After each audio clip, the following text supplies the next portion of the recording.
right, so before I start, right, so I'm going to ask you guys 3 questions, and then I'm going to say a poem, and then I'm going to tell you a little bit about my life. And then I want it to be interactive. Like, I don't want y'all to be sitting here bored, feeling like y'all got to be here. I want y'all to be interactive, ask me what y'all got, any questions, everything. Like, I'm here at your disposal. All right, so these are the first 3 questions. I want you to think about this as I'm talking, all right? So if you died tomorrow, what would you be remembered by? What's your purpose? If you get injured tomorrow and you can no longer play your sport, who are you? What's your identity? And lastly, why do you do what you do? What's your motivation? All right, so think about that. Hold that in your mind, and as I'm speaking, if you got an answer for that, just hold it, okay? They will give you a name, a label, something to help them better understand such tragedy because you were supposed to fold, to break, to do anything but be standing here, so they dismiss you with this name, handed to you, seeming like a consolation prize for besting a game you never asked to participate in. You will hold this label. For some, it will be heavy. For others, it will feel like a badge of honor, proof that someone sees them, that someone believes them, that they didn't just make it all up. But never forget you were something before this, that they don't get to name you, that you will be something after this, that this isn't the climax of your story, not even the best chapter. It is your choice whether you hold on to this thing. But living isn't the same as surviving. Living is so much more. You deserve that much. Okay. Oh, I appreciate the snap. I see you with your love, Jones. I appreciated that. Okay, so about me. All right, so she told you a little bit about me. This is my mother with this phone in the front row, if y'all didn't notice. This is my mom. And so I grew up, my older brother is JaVale McGee. He played for the Warriors the last 2 years. McGee, are you my cousin? Oh, okay. All right. So that's my older brother. He won 2 rings with the Warriors, and now he plays for the Lakers. My mother is a Hall of Fame basketball player. She won 2 Olympic gold medals. Anything in basketball she's done. There we go.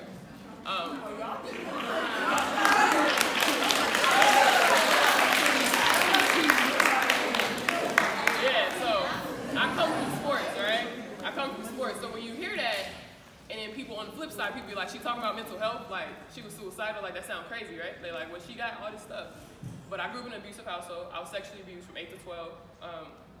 I was neglected. I grew up with my father, and my stepmom and my stepbrother both abused me. And it was something that I didn't really know how to handle. I tried to commit suicide 3 times before the age of 16. And the last time I was hospitalized for 2 weeks, 3 weeks first, 3 weeks of junior year in a mental hospital. And at that point, I kind of was just like, it obviously ain't working. I tried to kill myself 3 times, I ain't succeed, so I'm sitting, nah, I feel you, no, that's real. Like, I'm sitting there, I'm like, dang, I can't even kill myself right now. Yo, like, so you know, like I'm sitting there, it is what it is, like. So at that moment, I'm sitting there, my family, mind you, like, I didn't come from money. My brother, he's like in the league, but he ain't footing my bills. And an ambulance ride costs like $3,000. So my family not only sitting there like trying to figure out what's wrong with me, but they also like, we can't pay for this. Like, we can't afford to be in a hospital, ambulance rides, none of that. So I'm sitting there, I'm just kind of like, all right, well, I'm obviously here for a purpose. I'm here for a reason.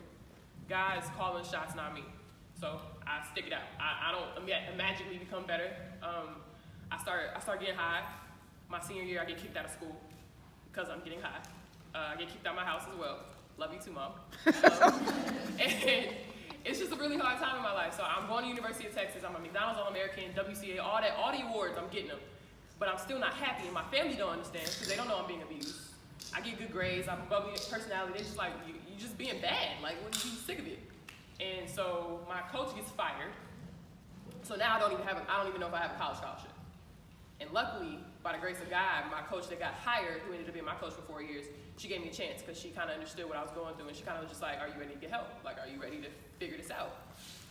And so I go to University of Texas, basically run away from home. Like, I don't come home I come home once in my entire college career. I probably came home like once and came home. I didn't go home for like 5 years. And when I get to University of Texas, I finally get all the mental health and the support I needed, right? So I don't have to pay for it. Nobody's like judging me. I don't feel like I'm alone. And I discovered poetry. And poetry for me is like my outlet. Like I call poetry air. Like ball does something for me in terms of like when I need to get out some energy. But poetry is different. When I feel like I don't want to talk to nobody or I don't want people to know my business, I can write it down and I get it out and I get all those emotions out. And in Austin, which is where University of Texas is, it's a big slam poetry scene, which is like competitive poetry. It's like poetry and competition for artsy people. It's weird, but it's really fun. And so I got into that and I joined the youth slam team. And in order for me to go to like the poetry festival, which was in Philly, I had to miss practice and workouts. And my coach was like, well, you can go, but you got to take the media so they could do a piece about you, yada, yada, yada. So I'm thinking it's going to be nothing. They're all like, we're going to do like athletics and art, and like they do more than just play sports, whatever, cute little piece. And at the time, I was performing a poem about my abuse. Really graphic, and the producer of my piece is just like, yo, like, what's going on here? Like, are you comfortable talking about this? And I was like 19, and I'm like, I mean, I guess, like, I might regret it, but who cares? Like, let's talk about it. Who cares? And so I'm thinking it's gonna get stuffed on Longhorn Network. Nobody watches it Thursday night. And because ESPN owns Longhorn Network, they pick it up. So now it's gonna run on ESPN, and then someone else sees it. So now I have my own thing on SportsCenter featured, and it's running on primetime on Sunday during March Madness. And every time I score, they run a clip of my episode. And I'm like, yo, like, this is crazy. Now everybody knows I'm an abuse survivor. Everybody knows I'm sexually abused. Everybody knows I tried to kill myself. Everybody knows all these things. Like, I feel like I'm naked, right? Like, I feel like everybody knows my deepest, darkest secrets, and I'm freaking out. And I'm like, no one's gonna look at me the same. Nobody gonna mess with me. Ain't nobody gonna talk to me, and I'm scared. And the craziest thing happened. So many people reached out to me. So many people, adults, family, friends, people I know my whole life talking about like, yo, you just told my story. I went through the exact same thing you went through. Wow, thank you so much. You're so brave, you're so this. And I'm like, what? Like, you mean like I'm not isolated? You mean like I spent all this time being depressed and being angry and being sad and feeling like no one in the world had this story. No one in the world had been through this. No one in the world understood. And in reality, so many people understood. So many people had the same story. So at that moment, I'm like, yo, this is my purpose. This is why I'm still here. This is why when I was 16 and I tried to overdose on pills, it didn't work. This is why when I was 10 and I tried to overdose on pills, it didn't work. Obviously, I'm not good at pills. Didn't work out. But that's the reason. I'm like, this is the reason I'm still here. Like, this is my purpose. So that's why I'm here. I play basketball, and it's great, and it pays my bills, and I enjoy it. But at the end of the day, it gives me a platform. It gives me the ability to talk about mental health, to talk about mental illness. I always say, like, I want to be who I needed when I was younger. If 23-year-old Imani meets 13-year-old Imani, will I be able to help her? Will she be proud of the person I became? And I think she'd be all right. I don't know. Like, I think she'd be cool. So that's my purpose in life, right? I get to come and talk to y'all. I get to be on national television and talk about things that I think are important. And if I die tomorrow and people say I was a basketball player, I'm gonna feel like I failed. If I die tomorrow, people be like, yo, she talked about mental illness and she helped me get through this and she helped me share a little bit more about my story, then I feel like I did something. I hope you guys understand that sports ends all the time. Like, it's gonna end. Whether it ends in 10 years or it ends tomorrow, it's gonna end. So don't let this be your identity. Don't let the fact that I'm a track player be all I am. Enjoy this part of life. Like, this is so much fun. Like, I really wish that I would have indulged in more when I was in college. Like, there's so many resources, so many things to get involved in. But because we're athletes, we kind of hang out with athletes. We do athlete things. We don't got time to go to the clubs and go to the events. But that's what college is about. Like, I didn't do none of this stuff, right? You're like, I don't know nothing. I feel pressure. I feel you, right? So, like, make sure you're making a full person, right? Because for me, it was hard for me to figure out who I was when I was sucked at basketball. If I sucked at basketball, I was like, dang, Imani sucks, like, as a human. And in reality, you could be the best basketball player ever, but you might still be a terrible human.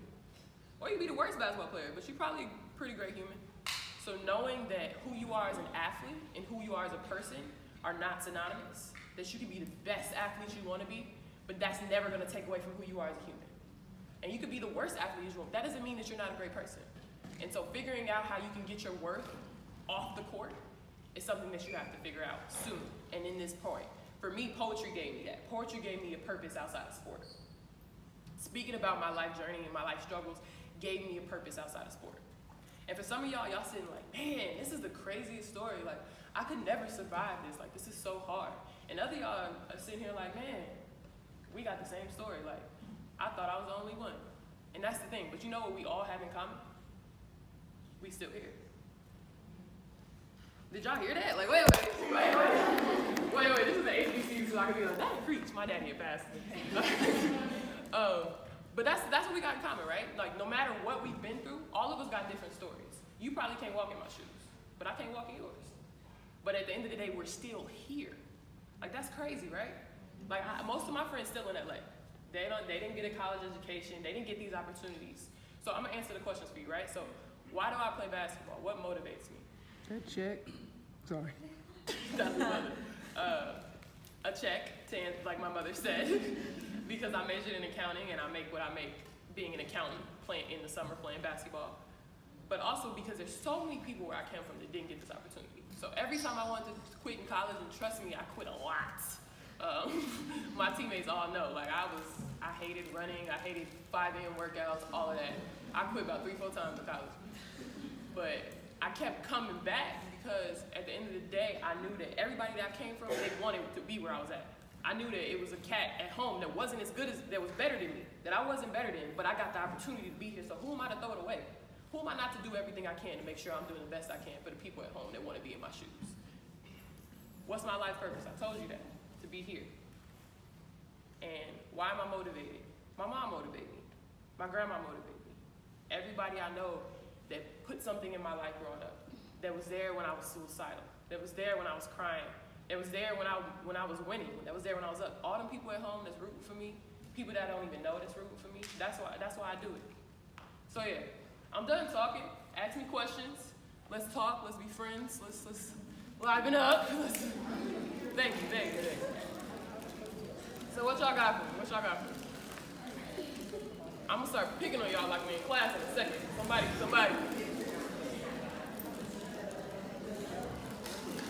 Y'all got no questions, nothing. I'm gonna put your hand down, mama. I'm gonna pick you because your hair cute. Yeah. All right.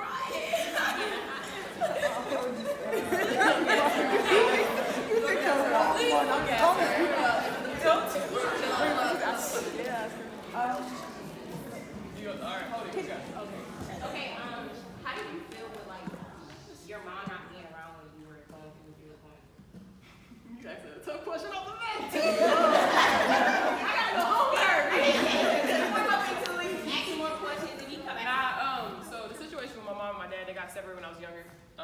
And my older brother was with my mother, and in order for her to kind of protect my brother and like be able to cope as a human, she couldn't really interact with my father because of their relationship. And when I was younger, me and my mom just got good, like as I got older. Because when I was younger, I was so upset with her. Because when you're a kid, you want your parents to be your parents. You don't care. You don't see that they're, I feel you. You don't see that, like, when you get older, you realize that your parents are also humans and they have to make hard decisions. And they also are upset. They're also struggling. You just see like, Mom, why you not here? Dad, why you not perfect? Dad, why you miss this? Why you miss this show? Why you miss the school? You know what I mean?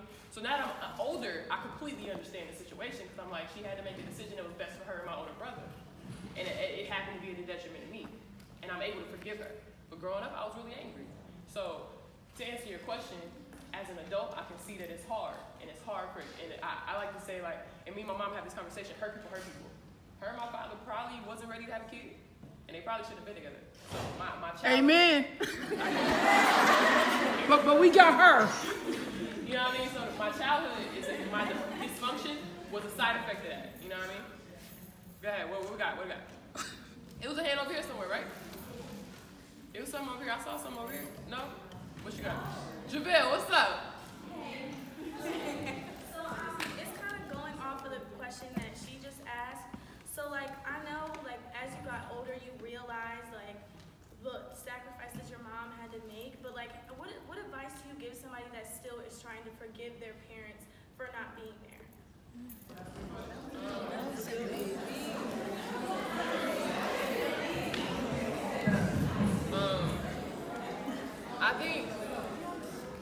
I think the older you get, the easier it is to figure it out, right? Because you get into life situations. Like my mother's favorite saying is, "You don't know what you don't know," and that sounded so stupid when I was growing up, and I was always just like, "Shut up!" Like that's stupid.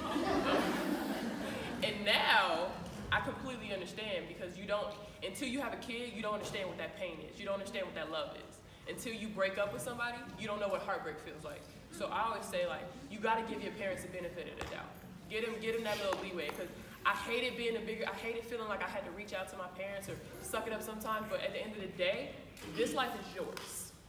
All that anger you're carrying, all that hurt you're carrying, it's yours. It doesn't hurt them. They don't feel it. They don't miss a practice because they pissed off at you.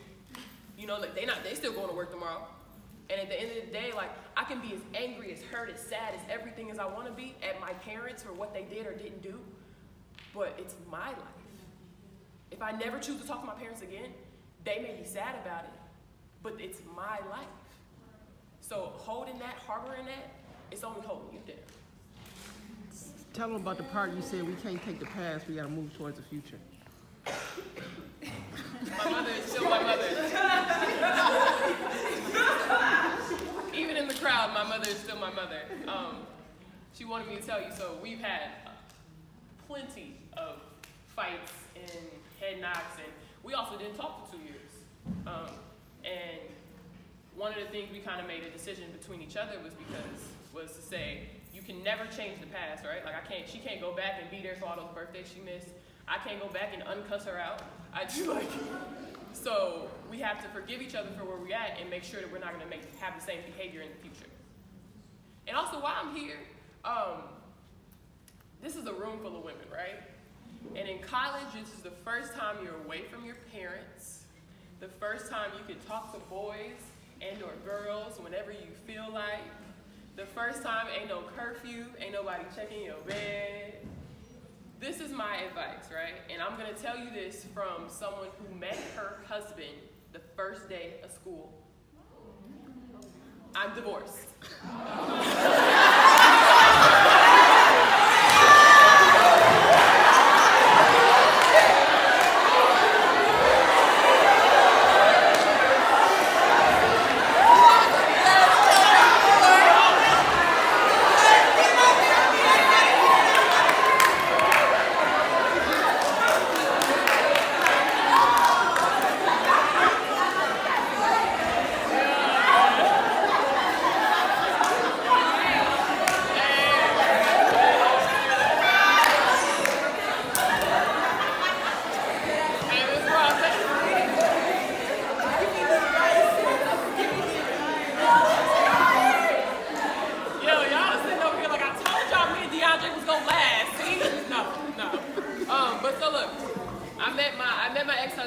The first day of school, 17 years old, fresh in these streets, in college, like, whew, feeling like I'm somebody.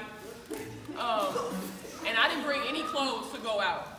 I was like, I'm gonna leave out school in books. Oh my God, I don't even care about boys. And my teammates was like, you're a lie. Come on, we're going out tonight.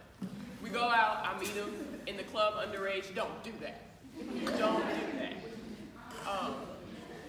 And we meet each other. We kick it for a couple of summers. We start dating. I dated him all the way through college. Got married summer before senior year, and I got divorced a year ago. And I love him to death. We definitely helped each other in that time. But this is my advice about young love and in college. In college, you're here outside of getting an education, outside of competing in your sport. You're here to figure out who you are. You're here to figure out how to love yourself in all the places your parents didn't love you. In all the places that you feel like you're ugly, not competent. You're here to figure out how to fully love who you are as a human. And I'm not gonna say that young marriage and young relationships don't work, because they do. Ain't work for me. But, mama, dang!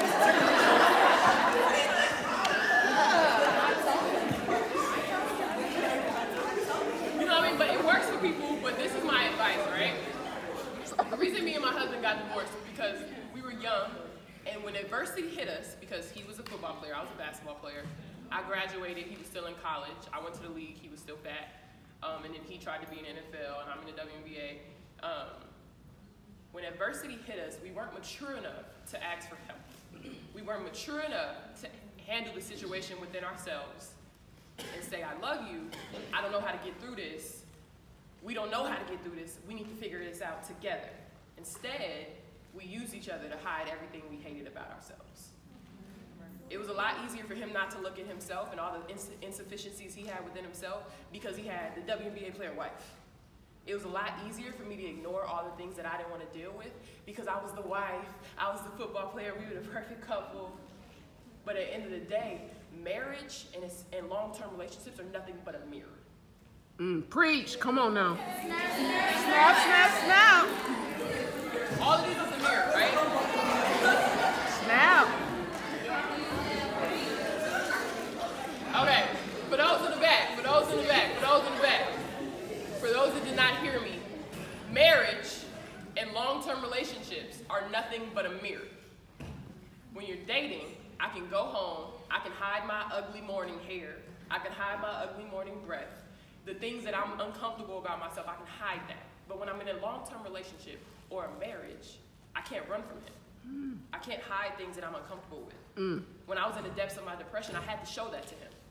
I had to give him that piece of me. And I can't hide. We both wasn't.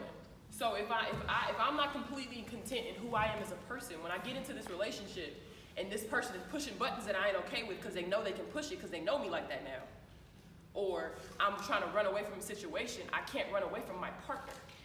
So unless I'm completely content in who I am as a human and who I am up and down, I love Imani from yesterday to tomorrow, unless I'm okay with that, I'm not ready to be in a real relationship because that person is going to show me everything I'm not okay with. Go, girl. Well.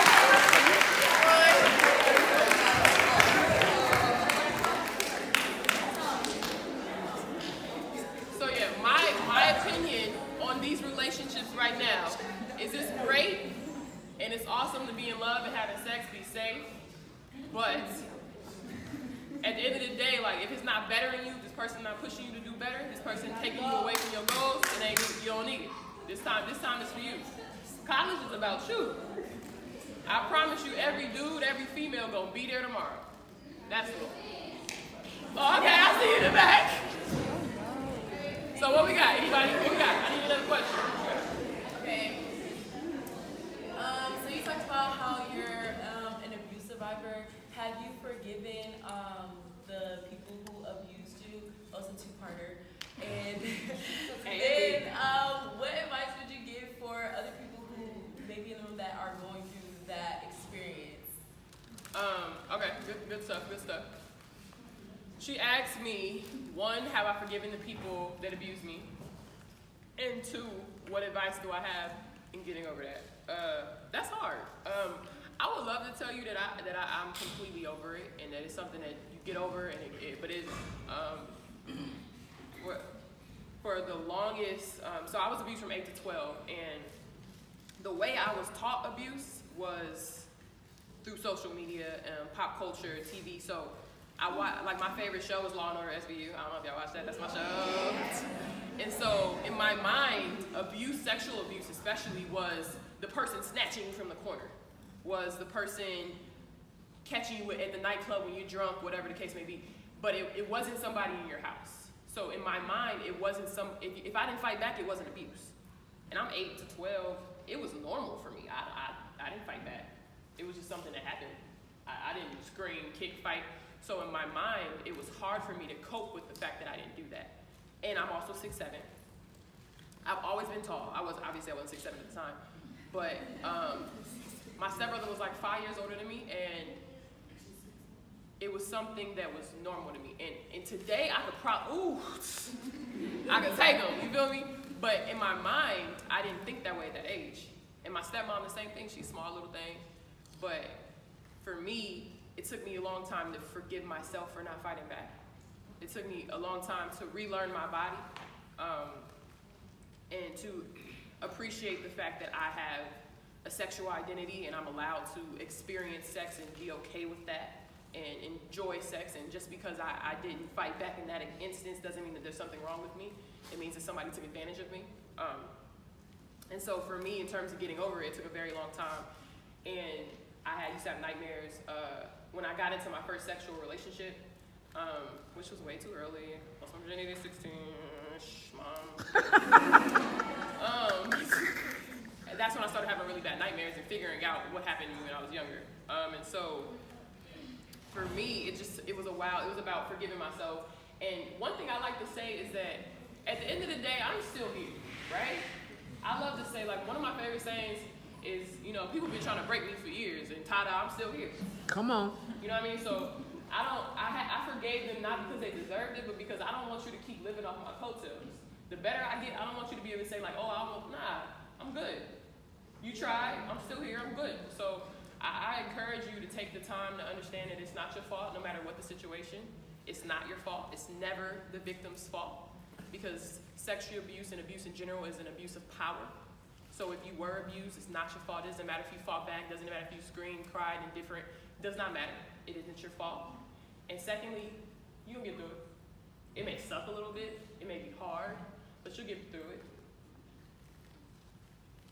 What we got? So this question is kind of for like the mom, if that's okay. Yeah, inviting my mama. She's not gonna stop talking now. You want me to come on? Do you want me to answer?